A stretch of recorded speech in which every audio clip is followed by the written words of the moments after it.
பேசாம ஒரு தீவ போல நாளெல்லாம் வாழ்ந்தேனே. வேரோடு சேராத ஒரு பூவை நம்பி வீழ்ந்தேனே.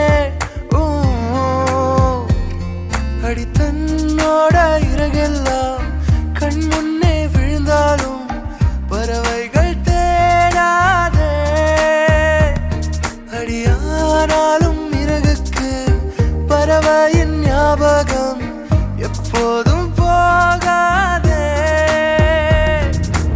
ஏனோ வலிகளும் மறையல, ஏனோ அழுதிட தோணல, நானோ செதறிய கண்ணாடி.